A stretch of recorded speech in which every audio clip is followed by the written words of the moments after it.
Oh, thank you so much, Kat. A very good morning to you, team. A good morning to you, South Africa. Kuhle Adams clocking in for duty this morning in one of my favorite places. I'm talking about the Rhino and Lion Nature Reserve near Krugersdorp in the Cradle of Humankind. Now, this morning, I am joining someone who's no stranger on our screens. I'm talking about Chef Lehan. A very good morning to you, Chef. And good morning to you. Welcome back. How are you doing? Thank you. Well, no, I'm doing fine, thanks. It's, we're starting to operate, so it's nice to get into level 1 and get through us. So, we're excited. It's truly exciting, and I'm so happy that during level 1 we get to do this to showcase what, Neck and Deck has to offer. Now, the last time I was here, you made me these scrumptious mobani worms on balenta served with harissa sauce, right? That's it. That's the one. And what are we making this morning? So, this morning we're going to do what we call our signature omelette. So, we decided to call it our signature omelette because we themed this restaurant around the celebration of giraffes. And this omelette contains a lot of spots. It's little tomatoes and feta and all the different colors, a bit of basil pesto. So it's our signature omelette, and it's a great way to start the day. It's rich in flavor and ingredients, and the final product looks mouth-watering. All right, I want to see you do it so I can actually take down some notes for when I get back home. No problem. So, important thing, we start with some eggs. We're just gonna scramble. Some people add a bit of cream to them. It makes it a bit more rich and heavy. We don't actually add anything. I like it the way it is. You can also add a bit of water. Some people prefer to add some water. So there are ways to structure your texture of your omelette slightly different. So we're gonna start with a good helping of butter, because if we can't celebrate butter in the process, then what are we doing here? No, what are you doing here? I've actually never made an omelette using butter. Why is butter over oil? I prefer butter purely for taste. I think it gives a great taste. You can do it with oil. Obviously, if you're trying to watch, you can go for some healthier options like olive oil.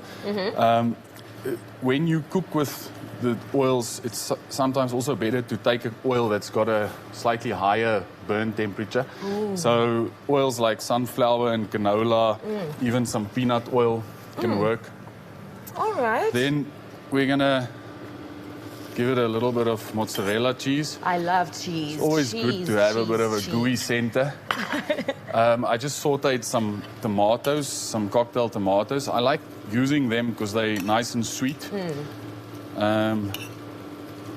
You know what? Back in the studio, we usually host these omelette challenges between the presenters. Oh, yeah? And I am proud to say that I am the reigning queen. Aye, that's good. That was a lie. So next time I can come to you. Maybe I can teach you some tricks. No, I'm kidding. There we go.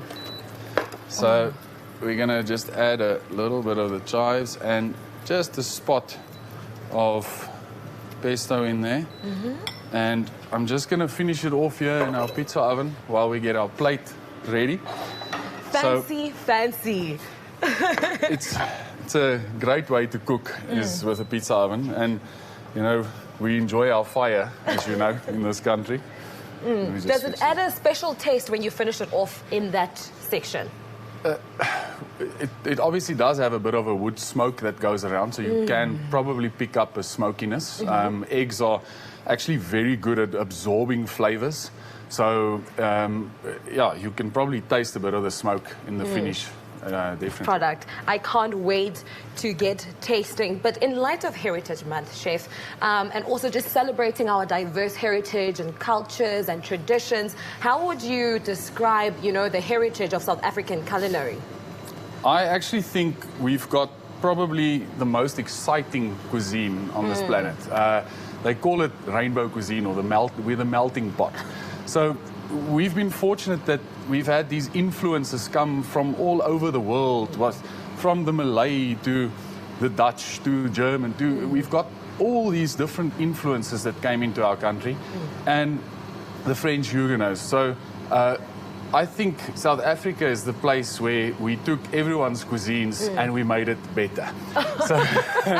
So we put our own spin on it, we put our own flavors on it, and that's what we have today, and we celebrate that. And you know, I think when you take it back, the one thing we all have in common in this country is our love for fire and cooking with fire, and sort of just that brings a social element to it already. So that's true. That's why I think Heritage Day, it's and celebrating our heritage in food and all in everything that we do is very important. We've got a wonderful heritage. Especially around a bonfire. We truly love bonfires. You know, talking about stories, telling each other stories, especially hearing from our parents and our grandparents, you know, how they grew up and how they used to, you know, celebrate Heritage Month. And it's just also a moment where we can get to learn about each other and each other's heritages. You know? Absolutely. I see. So we're gonna just finish this guy off, our little smokiness, and just make sure it's nice and loose so I don't leave half of it in the pan there. Ooh. And then just bring look it in. at the presentation. And then this is where the little spots come in.